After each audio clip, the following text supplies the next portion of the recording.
what to do when right goes wrong. Is there any justifiable reason for my heart being broken? Is there any purpose in my pain? Can you make sense out of my sadness? Or did I just go through all of that for nothing? It's about the obstacles.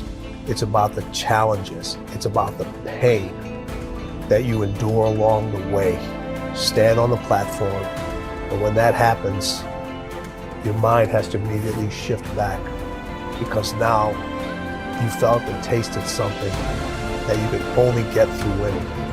Are you willing to do it again? If you're willing to suffer, and I mean suffer, your brain and your body, once connected together, can do anything. You have to do the process. The process is non-emotional. It's just, you have to do it. It's about the grind. Do you have the courage to think? Because if you can think, you can change.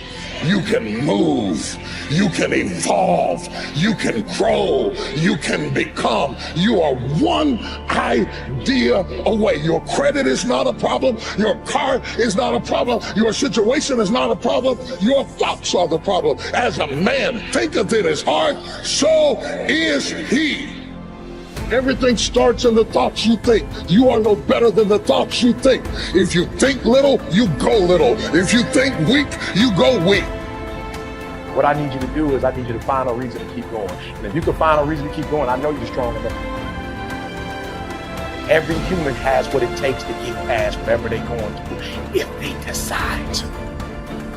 If you want to level up your character, then you need to get out here and do it. That's the game. Go look in the mirror right now. Humble yourself. Stop sitting there with an ego. Realize you ain't shit. You need to be around brave men. You need to be paying attention. Listen to the truth. I wasn't born this way. I absolutely not really made myself this way. And any single one of you men out here can do the same thing. If you're a man, you have duty, you have honor, you have things you should be doing regardless of how you feel. You should get up and do what needs to be done. And to me, those are the individuals that win in life. I'm asking you, will you stay mediocre for the rest of your life?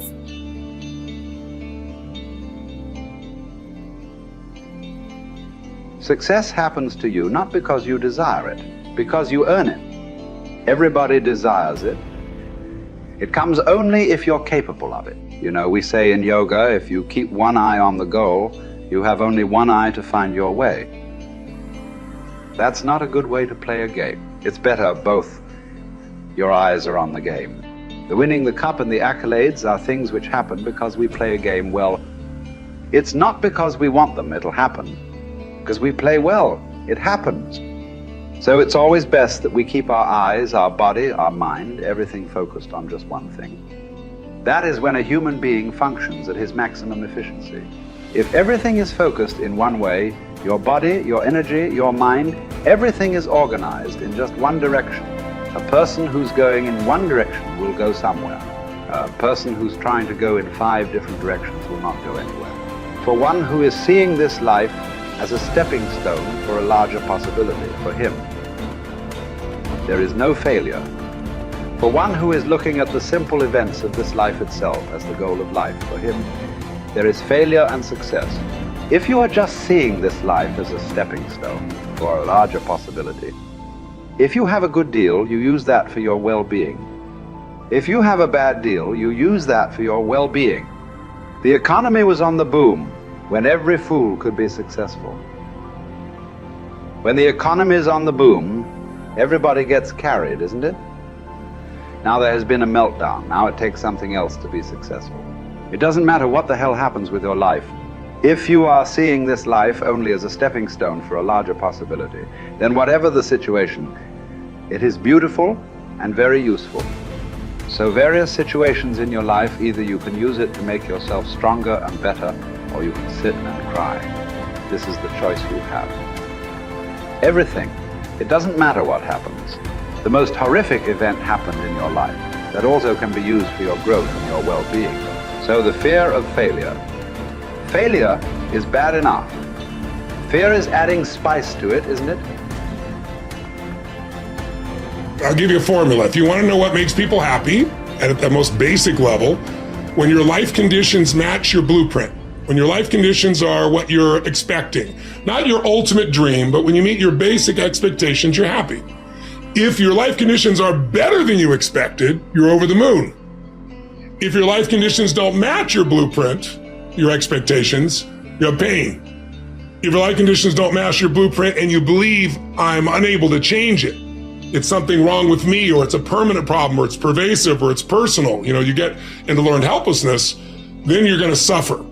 And so nothing is permanent, not even the body is permanent. Certainly no problem is permanent. Your soul might be the only thing that might be permanent, right?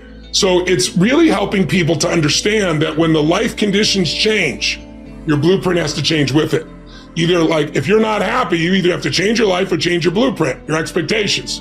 Usually it requires a combination of those two. So often what you say people is slighting is their life conditions changed, and then what they were doing wasn't enough to make them feel the way they wanted to feel, and so then they adapted to an old style of coping. They went back to smoking or drinking or eating or yelling at people or whatever the pattern may be. But that's because they didn't continue to grow. And so that's why it's not a static thing with me. I teach people not just, okay, you're going to make these changes in your values. It's like, you got to look as your life conditions change. You're going to make that happen. As you hit different stages of life, you're going to have to make those decisions. And people everybody wants their life to be better, but no one wants to change, right? So we have to keep changing as the life conditions change. We got to update our blueprint, our values, our beliefs, our rules about how to play the game. And we have to update our behaviors to adapt to where the environment is. If you don't do that, you're in trouble. There are many people during COVID who it was the most horrific experience. There are many people that learned to use COVID, not like COVID used them. They grew their businesses, they expanded their mind, they shifted their emotions. They did things they never would have done. Other people gained 20 pounds, right? So it's all a matter of, do you adapt to the life conditions? And do you learn how to learn? Because this isn't a one-time thing. Oh, I did this thing. I went and worked out for a weekend. Now I'm pumped. Well, great. How long is that going to last? You're going to have to continue to use that and have a daily practice. Otherwise, you, of course, go back. And that's the biggest missing thing. I teach people daily practices that can take what they've learned and make it ongoing in their life, as opposed to, wow, I had this great weekend. The big question is, are we letting ourselves become what we wish to become? In this most important subject of association, here are some actions you may want to take. First, disassociation. You may, after a study of those 3 questions, who am I around, what are they doing to me, and is that okay, you may come to the serious conclusion that there are some people you just have to break away from. I'm not saying that it's an easy step to take, and it's not to be taken lightly. However, I am saying it may be an essential task. You may just have to make that hard choice not to let certain negative influences affect you anymore. Remember, it could be a choice that saves the quality of your life. The second action you may want to take is limited association. It could well be that you are spending too much time in a certain area of your life with a certain group of people. It's easy to put time and effort in the wrong place. The guy spends 3 hours at the ball game and 30 minutes listening to the sermon. See, that's called out of balance. 30 minutes for spirituality, 3 hours for entertainment. That doesn't weigh well 5 years from now, 10 years from now, when you take a look at the sum total of your values in your life. Here's one of the easy ways to end up with a mediocre average life: spending major time on minor things. Sophisticated people learn to weigh everything before they spend time or money. You've got to weigh before you pay. Whether you're going to spend heavy time or light time, you've just got to weigh.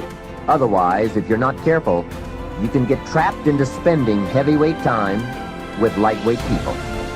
Now, it's okay to have casual friends as long as you give them casual time, not serious time.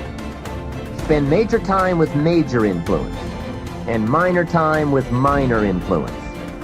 It's so easy to do just the opposite, but don't let it be said that you fell into that trap. So maybe all you need to do to change some of the influences in your life is not to eliminate them, but merely limit them. Say, I have a good time with these people, but I'm not going to spend days and days with them anymore. I'm just going to cut that down and save some of that time for more major people and more major enterprises.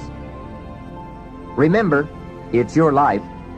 You can spend your time with whomever you want and whenever you want. But you didn't invest in this program for me to kid you. Take a look at your priorities and your values. We have so little time at our disposal. Wouldn't it make sense to invest it wisely? If you have only $100 in your pocket, it's okay to spend $20 for fun and put $80 toward your important values and commitments. But would you be happy reversing those percentages? Better to put the majority of your money where you know it will get you a positive return, rather than put it where the taste is brief and the results are poor. Of course, you must be the judge. You must determine whether the situation and the people call for disassociation or limited association.